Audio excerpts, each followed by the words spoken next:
I call the members to order. And before beginning, may I wish everybody a Happy New Year, and also may I welcome a new member, Mandy Jones, to represent the North Wales region following Nathan Gill's resignation. May I wish Mandy Jones well as she undertakes her role here in the Assembly. And so with that, questions to the First Minister. Question 1, Joyce Watson. Diolch, Llywydd. Will the First Minister make a statement on efforts to recycle plastic in Wales? Yes, we've set high targets for recycling in Wales, including plastic. All local authorities collect plastic for recycling, and businesses will be further encouraged to do so under the Environment Act provisions. And in addition, we're working with the industry to increase treatment capacity for plastics which are collected. You will be aware, First Minister, that last week China made an announcement that they'll no longer be importing plastic waste from the UK. And last year alone, Wales exported over 4,000 tonnes. And we know also that the amount of plastic produced and disposed of is growing every single year. And the majority of that is single-use plastic for wrapping up food. So could we take this as an opportunity, maybe here in Wales, to do two things? One, to reduce the amount of single-use plastic in the very first place, and secondly, where that's not possible, that we can actually recycle our own plastic, and there are some very good examples of people doing that here in Wales, and grow those industries. Yes, there are two things to address here. Firstly, we've commissioned a study to assess the feasibility of an extended producer responsibility scheme for food and drink packaging, including disposable plastic. That will report in February. We're also considering a tax or levy on disposable plastic. But there are great opportunities here for Welsh businesses to look at how they can get involved in the plastics recycling industry. We are working, for example, with J-Plas to help it identify suitable sites to base plants in Wales, and J-Plas is the UK market leader in post-consumer recycling, including rigid plastics recycling.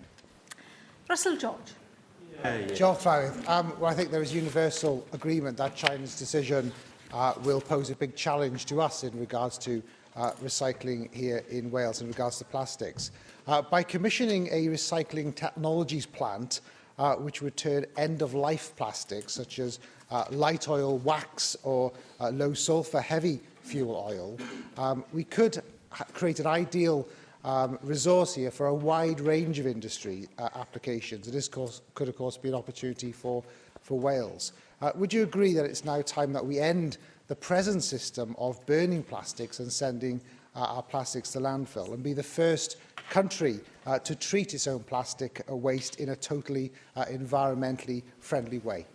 Yes, I do, and I think it's hugely important to work, as I mentioned earlier, with companies who have proven expertise in this area to make sure that more plastic is recycled within Wales and more jobs created as a result, and of course to look to see how we can assist those new entrants to the market. Simon Thomas. Thank you, Llywydd. Well, just as an example of the scale of the problem, the Llangatwch litter group found in October last year in gathering litter just in the area of the village, they'd found 266 coffee cups which had been thrown away. Now, you don't need a latte levy in Wales because, as you said, you have a possible scheme for a levy on single-use plastics as one of the 4 possible taxes you're considering. When will we hear which tax you have decided upon? And may I encourage you, perhaps for the last time, to take advantage of the Plaid Cymru commitment and some from your own backbenches too, and ensure that the first tax is a levy on single-use plastics?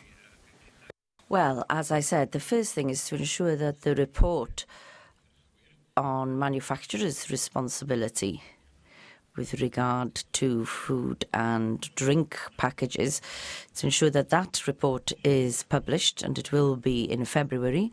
Once, of course, that it is published, that will assist us in making a decision on the way forward as regards any tax. Question 2, Nick Ramsey. Will the First Minister make a statement on the Welsh Government's policies for supporting enterprise in South East Wales? Well, our plans for economic development are set out in Prosperity for All and the Economic Action Plan. and we continue to provide a wide range of support to businesses in Wales through Business Wales and the Development Bank, and we'll also provide infrastructure investment and actions which improve business conditions. Thank you, First Minister. Happy New Year. Yesterday was an historic day for Wales with the nationalisation of the 7 bridges, and I'm sure you're welcome, and a reduction in the tolls, a great Gateway Wales project. However, this comes only a few weeks after the Welsh Government's call-in and refusal of a planning application in Monmouth, in my constituency, for a hotel and spa development. Another fantastic Gateway Wales project. The concern in the town about this decision has not diminished over the new year. The hotel was rejected on planning grounds due to TAN 15 considerations.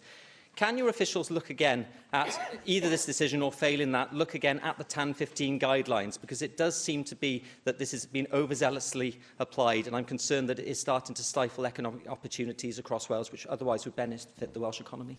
Well, TAN 15, the Minister tells me, is being looked at. I can't comment, of course, on an individual planning application. I mean, he mentions the 7 tolls, but let's not get too overexcited about this.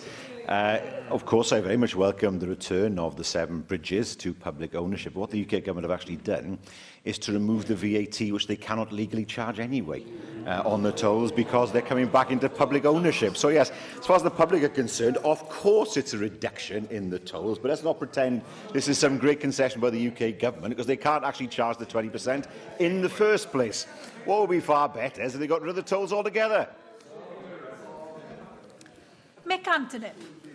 First Minister, can I welcome very much the Welsh Government's financial support for e-cycle in my constituency. Remember, as the former Remploy plant, the Welsh Government helped survive and transform into e-cycling, and in fact the further package of funding that enables us to continue to expand and to develop, creating not only business but obviously jobs within the Valley's areas. I wonder if the First Minister, you can actually comment on the company, its potential for growth, the actual details of the support that is actually being given to that company, and particularly the fact that it is an ethical company employing disabled workers, many of whom are from my constituency. It's based in my constituency, but it's a real example of what Welsh Government is doing to actually support this type of business with real potential for expansion in the valleys. Well, it's true to say, of course, the e-cycle have been awarded support, and I'm pleased we are providing support to e-cycle. We will continue to assist the company in identifying new opportunities for business growth. And both the recently published Economic Action Plan and the Valley's Task Force Delivery Plan both recognise the impact of digital technology and sets out our proposals to future-proof the Welsh economy. Steffan Lewis.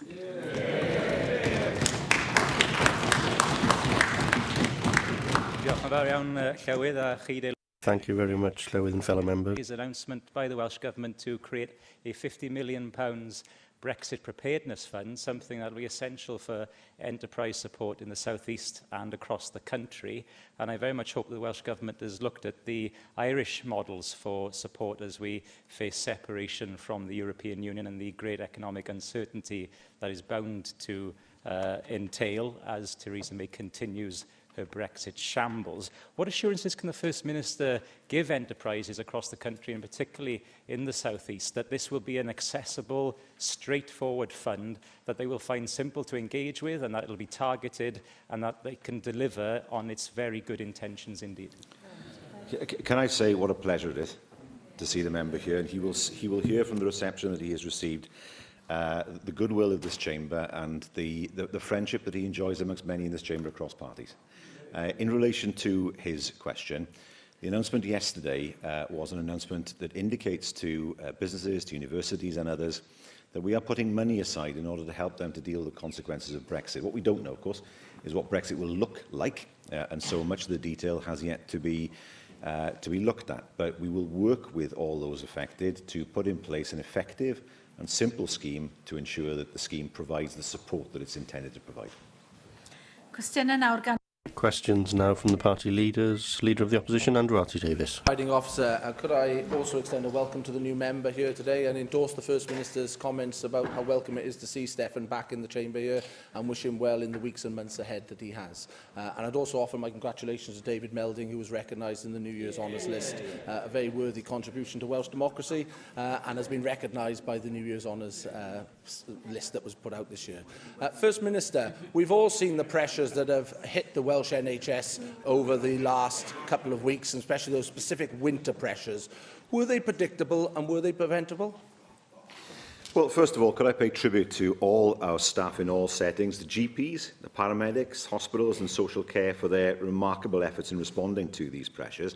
The winter is always a very challenging period. There will always be times when demand places our services under great pressure, needing local escalation.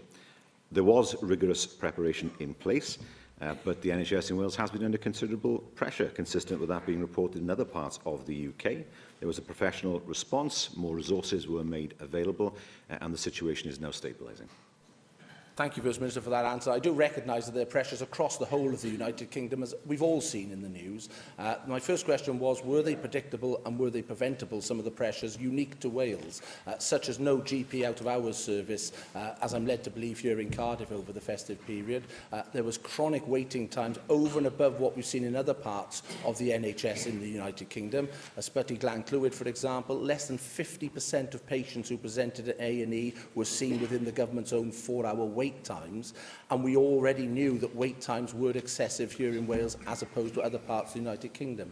Now, you and I can have a political ding-dong about this, and it won't really advance the argument that much further. What people want to hear is what solutions the government will be putting into place to stop some of these unique events that have been happening in Wales that are specific to Wales, such as no out-of-hours provision whatsoever here in the capital city of Cardiff, and above all, those really long waits in A&Es across A&E departments in Wales, such as I highlighted to you. What are you doing? Well, first of all, in terms of A&E, it's not the case that the target is 4 hours before somebody is seen in A&E. The target is 4 hours until somebody is discharged or admitted from A&E. So just to make that clear. He asks the question, fairly, was this predictable? The answer to my mind is no, and I'll explain why. For example, when it came to red ambulance calls, the figure for New Year's Eve was 54% higher than New Year's Eve last year. Similar figures, though lower, were reported for New Year's Day and also for the Christmas period. Now, is that predictable? I'd argue it isn't. Nevertheless, a great deal of planning went into ensuring that the NHS was able to manage. There were great pressures. I pay tribute to staff. And, of course, as I say, the situation is now stabilising. But we will be looking at why it is that there was such a spike on New Year's Eve, for example, just to give one example, compared to last year. And despite the great pressure that was placed on the health service, staff were still able to work hard to reach the targets that we have set, particularly the paramedic staff. Why it is that there's a spike like that compared with last year is something we have to look at. Thank you, First Minister. I too pay tribute to all the staff who were out over the festive period, while many of us were enjoying the festive period, and without our staff, our NHS would not work in whatever section of the service they work in. But the point I made in my second contribution this afternoon, that if there is no out-of-hours provision whatsoever, then it's obvious that the ambulance service, for example, is going to see a spike in demand for its services. And so what I ask of you in my third question to you is, will we be in the same position this time next year? Or what measures will you be taking specifically to address these pressures, which do happen year in, year out? I do take the point that you've pointed to a specific spike in the ambulance calls that were put in on New Year's Eve, but we are seeing little or no availability in some areas for out-of-hours provisions. We are seeing continuing demand for A&E provision, and obviously we are seeing a lack of bed space within our hospitals. 30% of beds have been lost since 1997 here in Wales. So there does need to be a review of how the government and the health boards respond to this crisis. And what we need to hear is when that review will be undertaken, and can we really expect that this situation won't be replicated next year? Well, of course, the review has been undertaken in the sense that the parliamentary review is due, I understand, to publish its findings very soon. And that will look at ways in which, cross-party, ways in which the health service can be strengthened. In terms of GP care, it is right to say that in one part of Wales, there were problems on 2 dates, I understand. Not in other parts of Wales, but there was severe pressure, particularly there. He asks the question, do we need to look at the reason why there were particular spikes this year compared to previous years? The answer is yes. That's something we do want to look at, because that will form part of the LHB's preparedness for next winter. So in terms of, is it preventable? Well, there's always pressure on the NHS this time of year. There's always planning in order to look to deal with that pressure. Predictable? No, I don't think so, given the figures that we've seen on more than one date over the holiday period, when there was a significant increase in demand for ambulance calls, particularly compared to the previous year. Arweinydd Plaid Cymru. Plaid Cymru Leader Leanne Wood. I'm going to continue with health, First Minister. You said that winter pressures are expected every year, and you're right, and you should be planning for spikes in demand as well every year. Can you honestly say that you believe that the health service has performed well over the winter in dealing with those pressures and spikes? Yes, I do. I think the NHS staff have performed heroically and magnificently over the course of the winter. GPs, of course, they are often in the front line. They have worked very hard. Paramedics, incredible, given the fact that they have responded so well to emergency calls, despite the enormous spike in those calls. And, of course, hospitals and those who work in the social care sector. They continue to maintain an NHS of enormous scale that receives tens of thousands of contacts and calls every year. There was, of course, a visible peak of pressure into the new year, and there were real challenges, but it is now pleasing to see a much improved and stable position that was reported at the end of last week. First Minister, the story that you tell is of a service that's under pressure but coping well. But there's another story as well, and that's being told by the media, of hospitals being, and I quote, like a battlefield for NHS staff. Now, both of those stories can't be true, and I think that you know that winter preparations have not been good enough. Isn't that why we had an apology from Vaughan Gethin for cancelled operations? Isn't that why we are hearing the claim from the Royal College of Emergency Medicine that patient safety is being compromised daily, and that the solution is more capacity?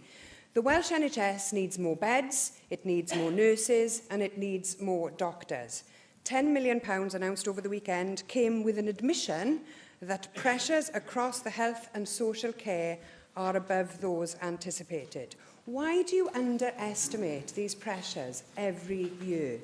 Do you now accept that the Cabinet Secretary was wrong to make the claim in November that the service was in the best position possible to cope with the winter?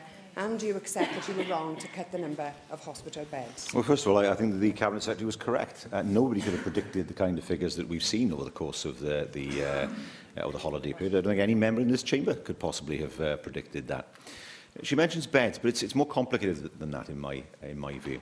It's hugely important, not in terms of looking at beds, but looking in terms of getting people out of hospital when they're ready. And that's why, of course, it's hugely important that we invest in social care, which we have done compared to England, where social care funding has been cut. It is important that people are able to leave hospital when they are able to do so and they have the right support to do so. So it's not simply a question of number of beds, it's a question of making sure that people are able to leave hospital when they can. You have an 85% target for hospital beds, and you breach that as a matter of routine, which means that patients' safety is compromised. You are failing to meet that measure of patient safety, and that is unacceptable. And First Minister, I have to say, I think you're being complacent.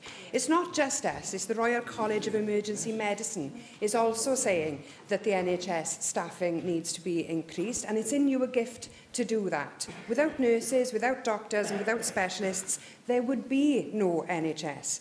Now, we've heard a lot of warm words over the Christmas period from politicians supporting frontline NHS staff, and you've just made a tribute yourself. If you really want to support frontline NHS staff, then First Minister, pay them properly. The pay cap means that nurses are still underpaid, and it's in your gift to lift that pay cap.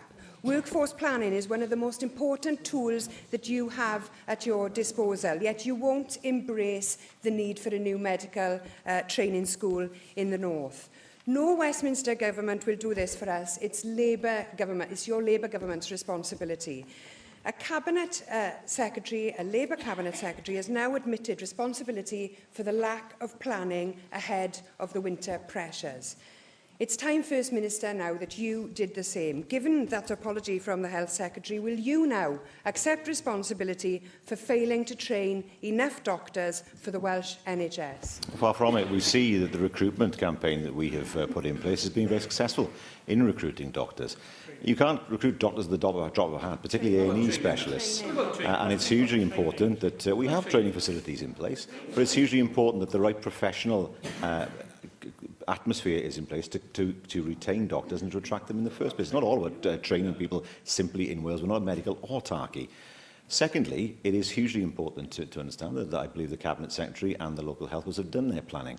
If we look at the spike in demand that we saw, nobody could have predicted that spike in demand. And I have to say to her, I do not accept that we should allow the UK government off the hook when it comes to the pay cap.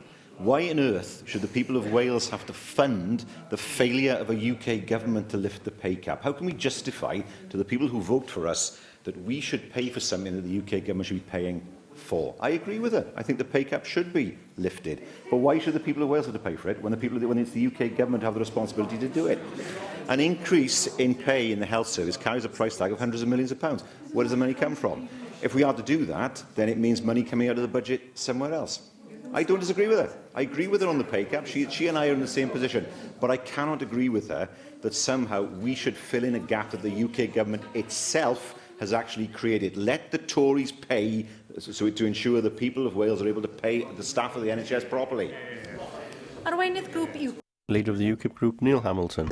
Can I start on a note of amity, which will certainly not continue, but at least at the very beginning of the proceedings, and wish the First Minister, indeed all his ministers, a Happy New Year. And I do genuinely wish them success, although I think it's unlikely to be realised.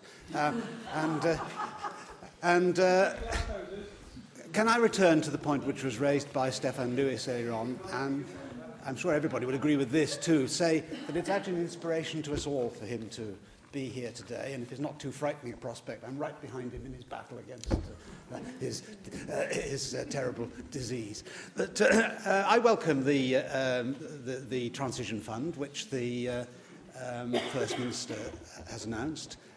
But does he not agree with me that that would be far more effective if the Welsh Government weren't so relentlessly pessimistic about the opportunities presented by Brexit? And can I ask him in 2018 for a change of approach to this opportunity for the whole of Britain? And if he's more positive and uplifting about the future, then Welsh businesses themselves will have more confidence in the future, and investment will increase, and we will all be better off. Well, first of all, can I wish him all the best as well, and say to him, I congratulate him on the temporary expansion of his group. We know it didn't last very long, but there we are, back to the famous five. In terms of the EU fund, businesses are saying to us that they're worried about Brexit. They're worried about the nature of the trading relationship with Europe. That's their major market, and why should it not be? More than 60% of our exports go there. More than 90% of our food and drink exports go there. It's fantasy to suggest that somehow a new market or markets would appear by next year in order to mop up all these exports. If we cannot get right our relationship with our nearest, biggest market, what hope have we got of conducting any kind of agreement with any other market or nation? So that has to be done first. Now, we don't know what Brexit will look like. Very good to see the UK government is moving towards our ground compared to where they were last year. Last year, they weren't going to pay for any kind of financial deal. They weren't interested in EU citizens. They weren't talking about a transitional period. They've done all that. We welcome the fact that they've moved towards the light in that sense. But I have to say to the member, it's important to be realistic and not be a fantasist when it comes to Brexit. In the referendum, we were told time and time again by members of his own party, there will be a trade deal. We can be like Norway. Now we're hearing, well, don't worry about a trade deal. Well, businesses are worried about the lack of a trade deal. Well, can I respond to the First Minister's sally about our temporary expansion of our group? That UKIP has done a great deal since the beginning of the year to entertain the country and cheer us all up. But we are here to fight for what we believe in, and we will continue the fight as we have done in the last year with a group of five. But one of the opportunities which the post-Brexit offers to us if we are not part of the single market is that we then secure control of regulation. And he'll have seen that last week the Markets in Financial Instruments Directive came into force throughout the whole of the EU. I mean, this is 7,000 pages long. It contains 1.4 million paragraphs. It's 6 times the size of the Bible, and it will require all financial firms that deal in shares, bonds, derivatives, indeed all financial instruments, to acquire a huge mass of documentation which they'll then have to publish and preserve for 5 years, imposing mammoth costs on financial services firms. If we're outside the single market, we can slim down that burden of regulation without any danger to the public at all. And Dublin has made a great success out of expansion of its financial services businesses by having a tax advantage by reducing corporation tax. Does the First Minister agree with me that Cardiff, as a developing financial centre, could greatly benefit by a slimmed-down financial regulation system whilst properly preserving the public interest? That 10% of people who work in Cardiff are in financial and professional services. They contribute 1.2 billion a year in GVA, and indeed in Wales as a whole 3 billion. So will the First Minister agree with me that it would be a good thing if he were to look to having proportionate regulation in the financial services sector as a means of kick-starting the financial services industry here in Wales? Well, of course, I mean, first of all, I don't begrudge his party's ability to provide us with entertainment, as he rightly pointed out. But turning to the points that he makes, I mean, first of all, these issues are not devolved, as he knows, but in terms of the principle of it, I don't agree with him that the point of Brexit is wholesale deregulation. Our financial services sector will still have to operate in the European market. If it doesn't follow the rules of the European market, it won't be able to operate there. And that will have enormous consequences for jobs, not just in Wales, but also in the rest of the UK, particularly the city, where the city has been a place where a great deal of European operations have taken place. If the regulations in the UK are substantially different, then people won't come to the UK because they want to operate in the bigger market. Secondly, we have to remember that the financial crash of 2007 was caused, at least in great part, by deregulation of financial services. And the fact that an opportunity was given to irresponsible financiers to play around with people's money, to lend to people who had no hope of paying them back, and the financial system collapsed as a result of it. So from my perspective, yes, regulations has to be proportionate, but it has to be there because bluntly, given what we saw in 2007, 2008, there are some who work in the large financial centres in this world who cannot be trusted with other people's money. The First Minister knows that MiFID has nothing to do with the kind of conduct which caused the crash, or made it far worse in 2008, when I remind the First Minister, of course, we had a Labour government and a Labour Chancellor of Exchequer, a Labour Prime Minister, who himself wanted a light-touch regulatory system. Of course, we all learned great lessons from that. But regulations such as MiFID II, which require this vast amount of information storage and retrieval, is far too great for any regulatory body to be able to use effectively. So it's imposing a vast cost upon firms, and therefore the public at large ultimately bear the cost of all business taxes, for no practical benefit to anybody at all. And the result of that is to drive financial services business away from Europe altogether to places like New York, Hong Kong, Singapore, so on and so forth. So for Britain, there's a great opportunity post-Brexit. If we can't do a deal with the EU, and nobody ever guaranteed any kind of trade deal with the EU, nobody was able to do that. That's not in our gift to force the EU to enter into a deal with us. We just said it was in their own self-interest, as indeed ours, to come to an agreement. But nobody could force them to do that. But if no such deal is available, then the world out there is much bigger than Europe. 85% of the global economy is outside Europe. Should we not be positive about those opportunities rather than relentlessly negative and saying that the future lies in what is a contracting part of the world economy? Well, the thing is, he contradicts himself now because he complains about a directive. In the future, the UK will have no role at all in influencing those directives. The UK will have to accept them or not have access to the European market. So the UK's voice is much diminished now compared to where it was in the past. And secondly, he seems to think the world out there is a world that is open to trade with the UK. Other markets are equally as closed. If you look at the US, that is a market that does not trade freely with the rest of the world, nor does China, nor does India. There seems to be this thought in some in his party that somehow the world is just waiting to conduct free trade agreements with the UK. That's certainly not what other countries are saying, and certainly not what the experience has been in the past. 6 or 7 years is the average timescale for agreeing a free trade agreement. We have in the US a president who puts America first. Does he really think that we will have an equitable free trade agreement with the US with a president who is open about his views on protecting American industry? Will we have, for example, a backdoor TTIP as a result of the trade bill, which forces us to privatise large parts of the public sector, something which we would oppose tooth and nail? But ultimately, as I've said before, we are at present in the single market. I'd like us to stay in the single market or have full and unfettered access to the single market. We already have a great deal of convergence with it. If we cannot agree a deal with a market where we have so much in common to begin with, we have no chance of agreeing a deal with other markets that are much, much different, with different regulations that we would then have to try to harmonise. The European market is our biggest market. It's on our doorstep. We have a land border with it. We export 60% of our exports to it. We cannot allow our policy on the European single market to be blinded by ridiculous nationalist nonsense. Question 3, Lloyd. Question 3, Lloyd.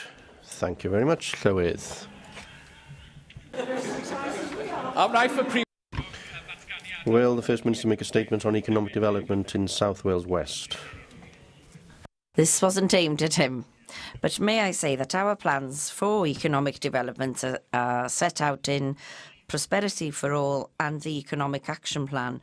We continue to provide a wide range of support to businesses in Wales through, for example, Business Wales and the Development Bank. We also provide infrastructure investment and actions which improve business conditions.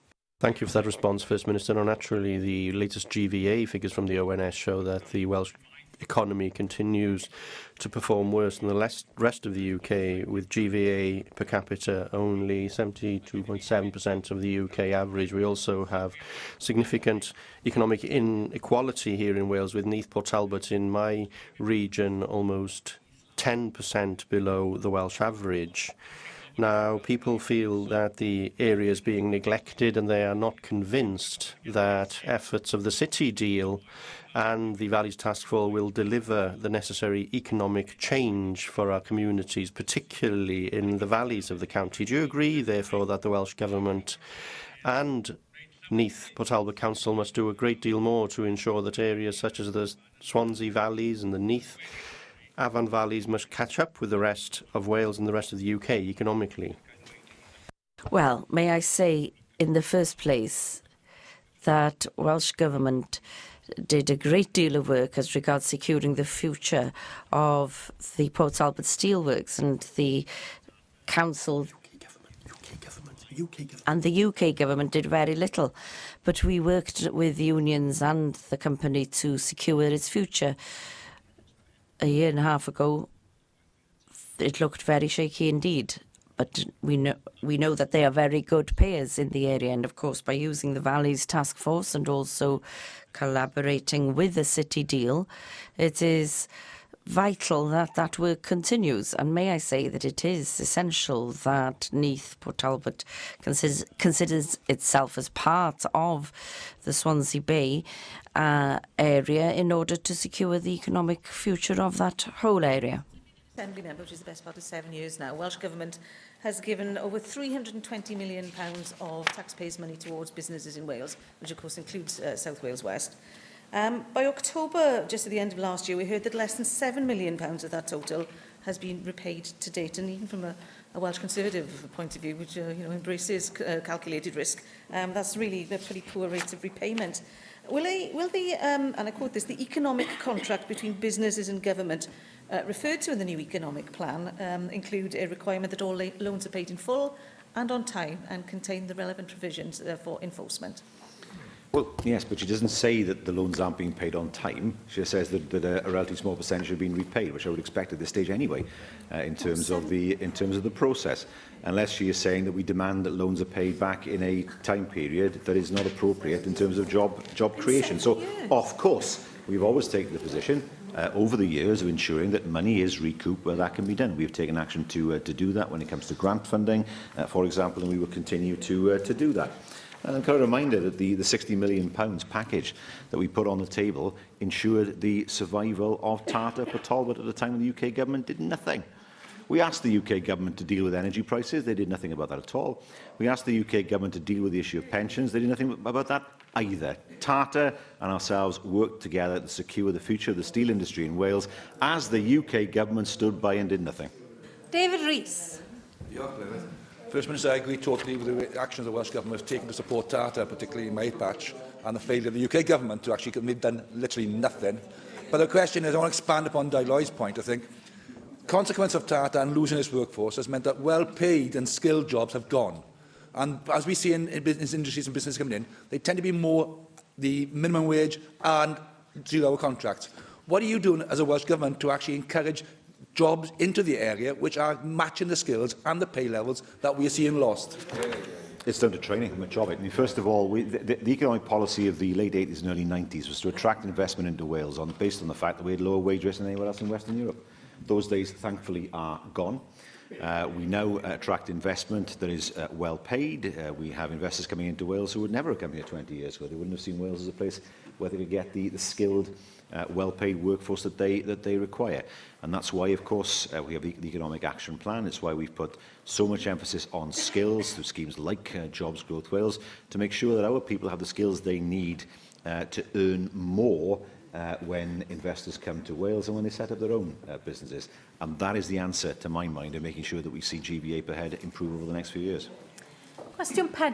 Question 4, Jane Hutt. Will the First Minister make a statement on Welsh Government action to mark the centenary anniversary of women's suffrage?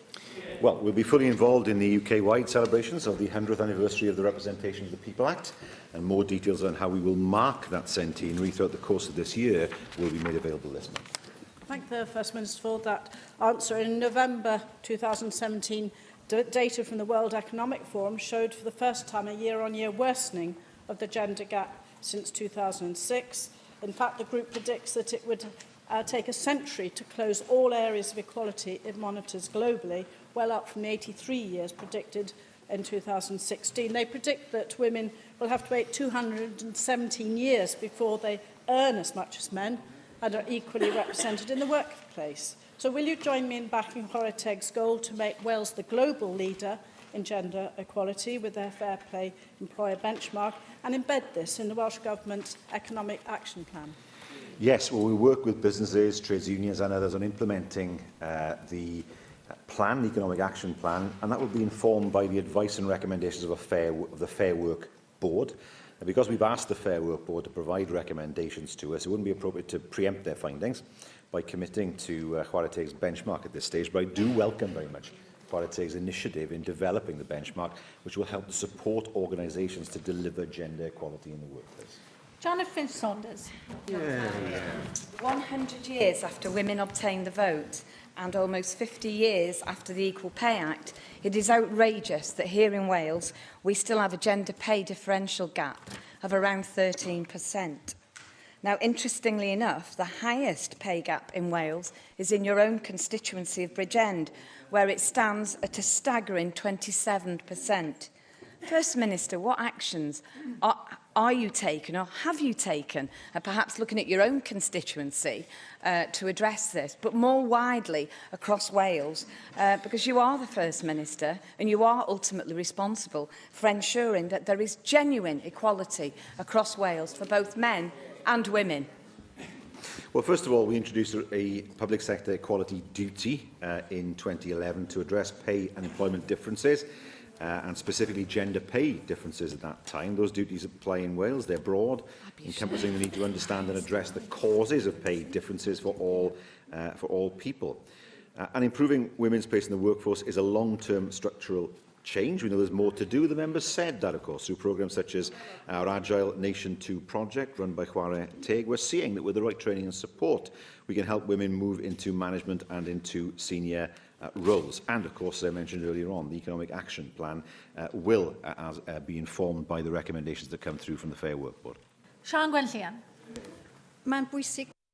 It's important to bear in mind exactly what happened in 1918, of course, when women were allowed to vote for the first time, but there was no equality with men at that time. Men were allowed to vote at 21, but women had to wait until they were 30 and had to own property. It took another 10 years before men and women were treated equally as voters. And, of course, I'm sure you would agree that we are a long way from being in a situation of equality between men and women in Wales, and we've just heard about the gender pay gap.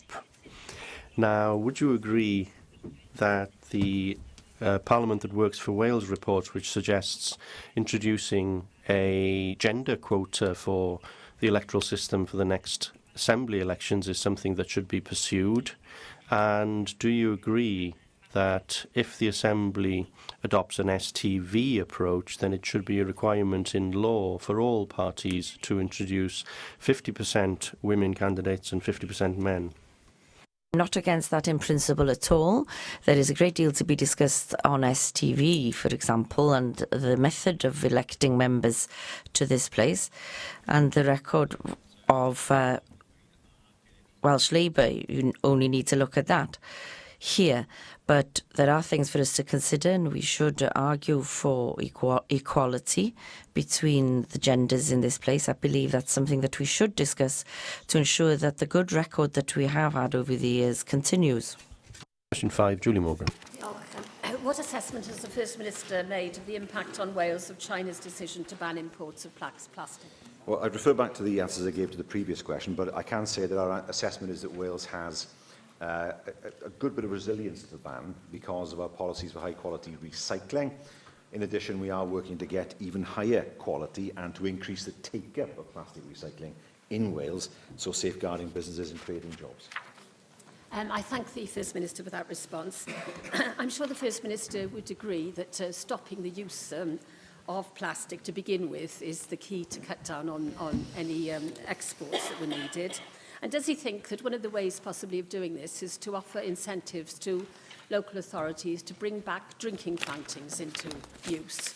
Because if you have widely available drinking fountains, that does take away the need for the plastic bottles of water that many people carry around. So would he think that the widespread introduction of fountains would be a good way to move forward? It's an interesting idea, I have to say. It's been a long time since there was a drinking fountain that operated in my hometown. In fact, I don't remember it operating, but it's still there, in my hometown of Operagen. I think a lot of people would use drinking fountains if they were there. It's not that long ago when the very idea of buying water in a plastic bottle would have seemed very strange to so many of us when it came out of a tap. It wasn't until I lived in London in the late 1980s that I realised why people in London would drink bottled water, given the quality of the water that was there, certainly at that time. But I think that is an idea that's worth looking at. Whether there are any legal issues that arise as a result, I don't know. I can't see sensibly why there should be, but it is something I will take up and write to the member further on. Mark Reckless. Is the First Minister confident that the huge volumes of plastic which we have been exported to China have been properly recycled rather than, for instance, sent to landfill? Well, I mean, we know that we cannot keep on. I mean, in terms of what happens in China, that's a matter ultimately for the Chinese, but they have made it very clear they won't accept any more plastic. I think in the medium to long term, the Chinese ban could help to improve the quality of recyclable materials. It could encourage investment in recycling infrastructure here in Wales and could have a positive effect for the development of a circular economy. The challenge now is there for businesses to see the opportunity that now presents itself, because it's no longer the case that there is a cheap alternative that makes it difficult for the business model to work. There is now an opportunity to recycle more in Wales and create more jobs in Wales. Simon Thomas. Diolch, Llywydd. Thank you, Llywydd. And it should be a national target, surely, that we shouldn't be exporting our waste and that we shouldn't be exporting plastics. Yes, we want to reduce our usage of plastics, as Julie Morgan suggested, but when plastic is used, we should ensure that it is also reused even before it's recycled. Now, reuse relies on a system, some sort of deposit return scheme. Now, there is agreement between his party and mine on looking into that in light of the budget. So what sort of role does he see for such a proposal and such a plan in order to ensure that we reuse more plastics? Well, that is one thing, of course, that the report will consider. In what way can we ensure that more plastic is reused and recycled? And also, how can we ensure that people use less plastic? The problem that we have, of course, is that the majority of the waste, not just the plastic, that's generated in Wales, or it comes from out with Wales, as wrapping, and we have to deal with what's imported into Wales. But that doesn't mean to say that we must not consider schemes to reduce the plastic that is used, and that the report will be looking at that when it's published next month. Question 6, David Rees. Welsh Government's economic priorities for Aberafon in 2018. Yes, our economic priorities for all parts of Wales, including Aberafon, are set out in Prosperity for All economic action. Well, thank you for that answer, First Minister. Now, the Welsh Government obviously has the concept of enterprise zones as one of its important factors in local economic growth. But the only enterprise zone in South Wales West is actually in Port Talbot. It was created as a consequence of the uncertainty of the steel making, and I appreciate the Welsh Government's investment in Tata, but there's still uncertainty over the future of the steelworks because of the joint venture, and we don't know the details of that joint venture yet. So there's a need to keep that enterprise zone active and attractive to people. Now, there appears to be little movement in the enterprise zone at this moment in time to actually inward investment, seeing jobs come in, but perhaps that could be down to the fact there's a prison coming to the enterprise zone. Definitely uncertainty there as a need of that. Now, what we want is the Welsh Government to remove that uncertainty, and it's easy, so all you have to do is say, you're not going to sell the land to the Ministry of Justice, and that uncertainty is removed, and businesses can be looking forward to that enterprise zone as an option. It's important that the industrial and commercial use of that land is for building the local economy and growth, and not for a prison. Well, I can say to the member that I've received a response from the Ministry of Justice to a letter that I sent. The response is not satisfactory to my mind, and so our position remains the same. We're not in a position to sell that land because the response is not satisfactory.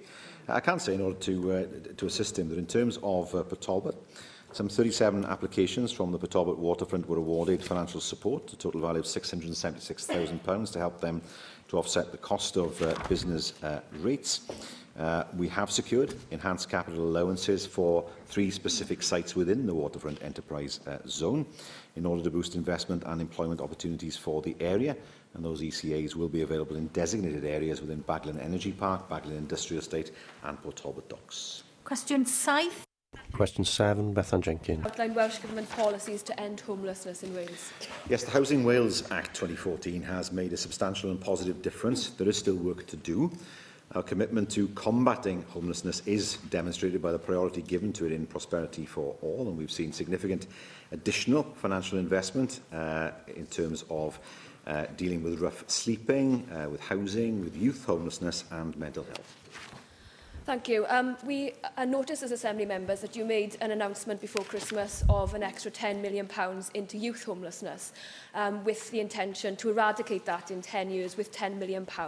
I was wondering if you could give us a bit more detail on that, because I did ask Llamau, who seemed to be the only organisation involved in that announcement, what the detail was, and they couldn't give me any more detail. And I also made the effort to contact other organisations in the homelessness sector who also had no idea as to what your intentions were. So could you outline what they are, especially in the context of the fact that there is an already 10-year programme in place that was worked upon with Plaid Cymru as part of the One Wales government. Of course, we're not going to shun the announcement of £10 million, but we want to know who will be able to apply for those contracts, if it is going to go to general public contract, and how we can scrutinise that money, because, of course, 10 years is a long way away, and we would hope that by now we could have actually eradicated youth homelessness? Well, first of all, 10 years seems a long time, but it's what the sector tells us is realistic in terms of ending youth homelessness.